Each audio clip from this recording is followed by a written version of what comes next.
All right. Well, that was a little bit of a glitch, but we are live. We This is the very first episode of Meet the Local Experts. Let me tell you a little bit about Meet the Local Experts and why I'm doing this. So, for those that don't know me, my name is Jay Vix, and I own a digital marketing agency just in the Greensboro, North Carolina area, and we help small to mid-sized businesses with their digital marketing. And I'm also an avid networker, moving into coaching and consulting. And one of the ideas I had was to bring on some fellow business owners from not only this area, but from around the country, and kind of have a conversation with them, let them talk about what they do and learn a little bit more about different businesses, and just to kind of give them some content that they could share, and kind of give them an opportunity to have some real live video. So today is our very first Meet the Experts video, and I'm really excited because I have a fellow member of our networking gurus meeting in the Greensboro area with me today. I'm going to bring him on in just a second, and it should be an interesting conversation. I encourage everyone who tunes in. We're streaming live on actually 4 channels today. A couple of Facebook, 2 Facebook pages, a Facebook group, and a YouTube channel. I encourage anybody who tunes in and watches to ask questions in the comments or just interact with us if you feel so inclined. But without further ado and without wasting any more time, I'm going to bring up my featured guest of the inaugural Meet the Local Expert series. I'm going to bring Brian Watkins up onto the screen with me. Brian, how are you? All right. How you doing, Jay? Doing wonderful. It's exciting to be kicking this series off and having you as my first guest. So maybe that'll be a trivia question someday. All right. Glad to be on here. Cool. Well, thanks for coming on. And the way this is going to work, Brian, is really we're just going to kind of talk about your business. I want people to kind of get an idea of what it is that you do and who you serve and how you do it a little bit. And so I guess I only have a couple of like really mild questions to ask you, but I really want to let this be about you and your business. So just maybe just start by telling us kind of how long you've been in Greensboro and tell us a little bit about your business. All right. Well, I've been in Greensboro since 2008. I moved down from the Northern Virginia area. And my business consists of taking old media formats such as VHS tape, 8mm film, slides, and digitizing them and enhancing the footage using modern techniques to make them better than they ever were. That's so cool. So I've been lucky enough to see some of your work, and I see some equipment behind you that looks really cool, and we'll talk about that. But do you find that people are finding you mostly in the Greensboro Triad area, or are people finding you from all around the country or even outside of the country? A considerable part of my business, they came right out and said, well, you're local and I don't want to mail my stuff off. So that is a considerable factor in my local business. I do get some business throughout the country. I've gotten business from California, Louisiana, Arizona, but most of my business is local. But at least once a month, I get something from out of state. Cool. That what do you think? What is probably your most? I know you said most people don't want to mail stuff, probably because it's fragile or it's old. But what are the like the big things that most people send you, and what kind of stuff do you work on the most? Do you think? By far the biggest thing I work on is VHS tape. Just standard VHS. People did a lot of home movie on those. And then the second most common thing is 8mm film. But any of the consumer formats, the Handycam, like the small camcorder tapes, those were very popular in the 90s and the 2000s. So it really all depends on what age the person is as to what kind of media they have. Because most people only bought 1 or 2 cameras, over a generation, unless you were a techie that went out and bought new gear every other year or something like that. But more often than not, I just see 2 or 3 kinds of formats. and they usually cover a whole generation. Very cool. Very cool. Um, like, the one thing that I'm wondering is what really got you interested in this? How did you stumble into this career? Was it like chosen? Was it by accident? Was it purpose? Like, how did you end up turning this into a business? Well, actually, I was doing this as a hobby for family members probably 20 years ago. And then about 15 years ago, I suffered some health setbacks and I had to start working from home. And my family said, well, you've already got all this equipment sitting around. Why don't you do that professionally? You're good at it. So, and I really haven't looked back. That is awesome. Yeah. And as a matter of fact, I'm going to give you a little testimonial to that, because I had some old band stuff and music stuff from years ago when I played in a band, and you were able to really enhance the sound on everything that I had. And one of it was a song that I wrote 20 something years ago. It was really low grade, terrible format.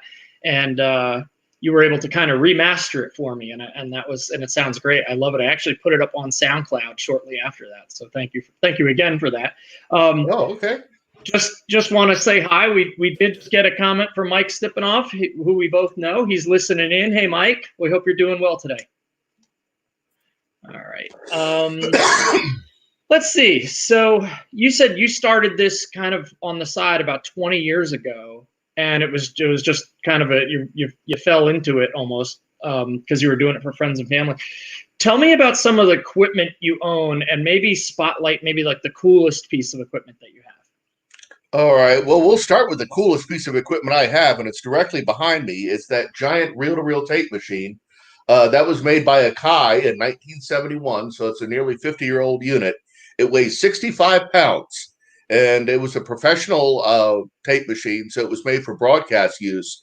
But that also means that it has a setting that gives it 15-inch per second playback speed, which in technical geek means really high quality sound, like better than CD, out of a 50-year-old tape machine.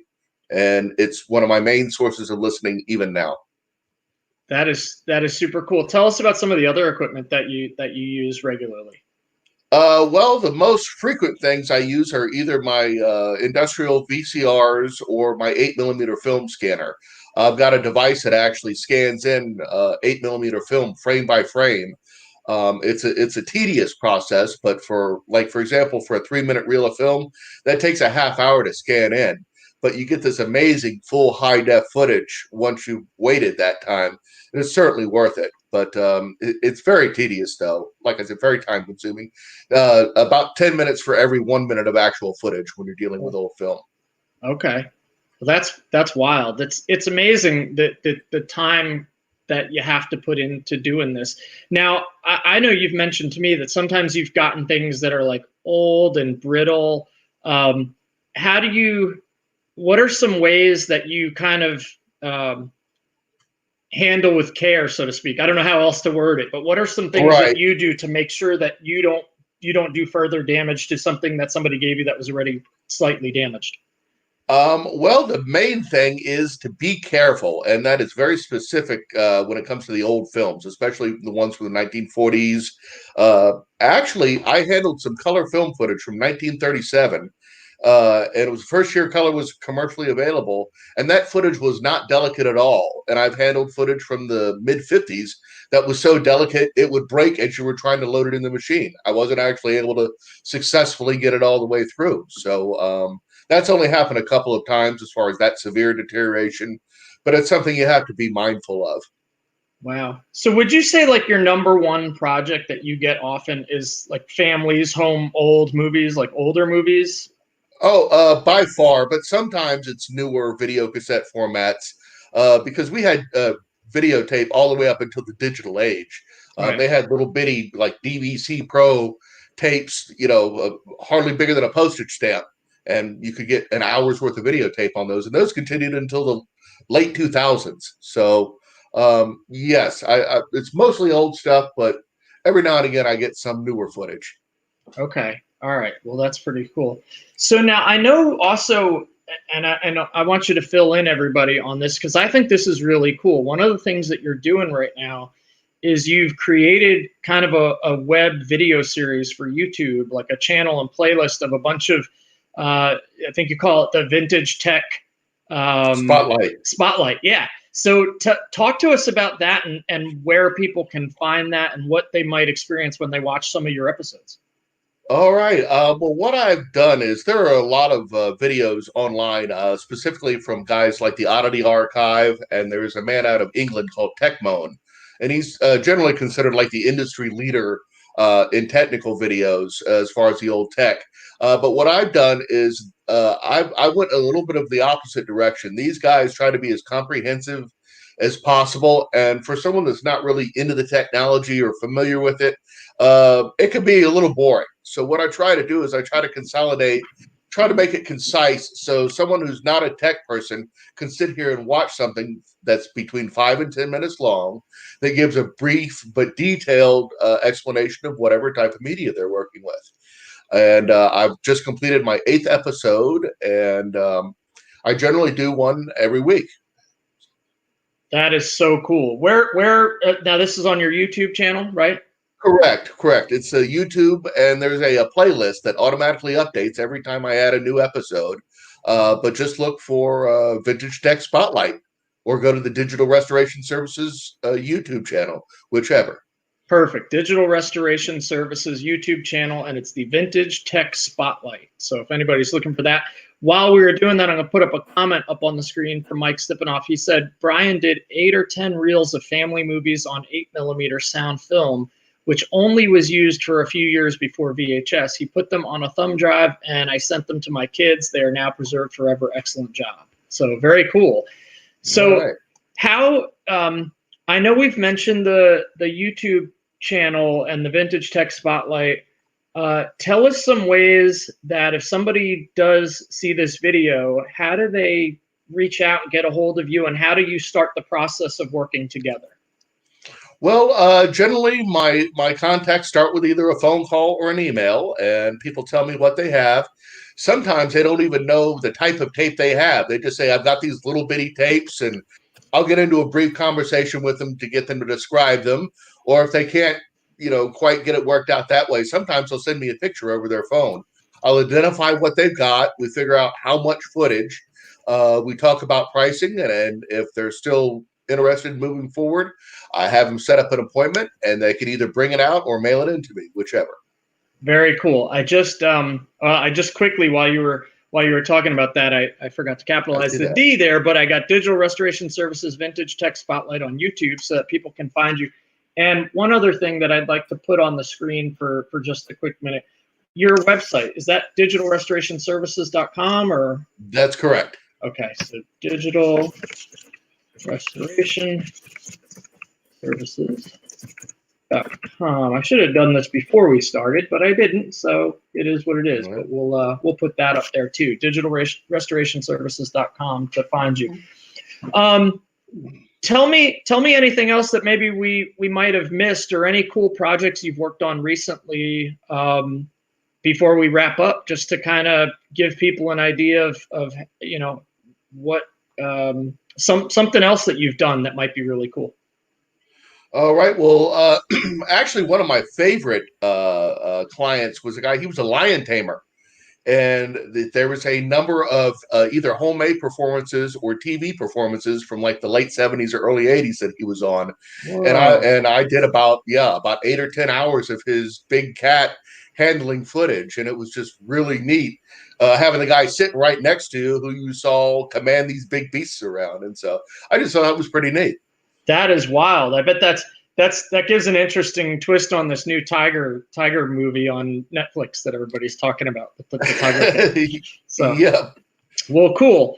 Well, Brian, again, you think the best way to reach you is to go to your website or YouTube and just put in a request with you? Sure. There's my phone number listed either on the website. All my full contact information is on any one of my platforms.